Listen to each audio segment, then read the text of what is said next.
আচ্ছা ভাই, তুই কি জানিস আমি অটো চালাই, তুই জানিস তো? এখন কথা হলো, আমরা না ভাই খাওয়া মাল ছাড়া কিচ্ছু পাবো না। কেন বলবো? তাহলে শোন। ভাই স্কুল খোলে কটার সময়? 10টা থেকে 11টা অবধি, ঠিক আছে? এবারে কথা হলো ওরা যায় 8টার সময়, ঠিক আছে?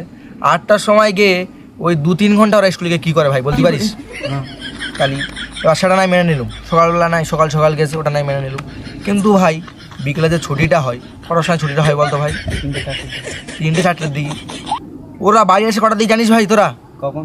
হ্যাঁ, 6টা-7টার দিকে বাড়ি আসে, সন্ধেবেলা। আচ্ছা বল ভাই, ওদের যে এক্সট্রা ক্লাসটা, ওই এক্সট্রা ক্লাসটা শালা কোন স্যার করায়? কেন ভাই আমি পড়াই? হ্যাঁ বোকাচোদা, এক্সট্রা ক্লাসটা তুই করাস, ওই জন্যই এখনো পর্যন্ত তোর একটা গার্লফ্রেন্ড জুটিনি কপালে। চোপ বোকাচ্চোদা, তুই বলবি কেন আমি মেয়েদের পড়াই? চোপ বাড়া কালুয়া ছুটি, তোর গার্লফ্রেন্ড আছে? তুই ওর কি গামাদি বলছিস ফের? চোপ বাড়া কালুয়া চোদা, তুই তো আমার বলছিস তোর একটা গার্লফ্রেন্ড আছে।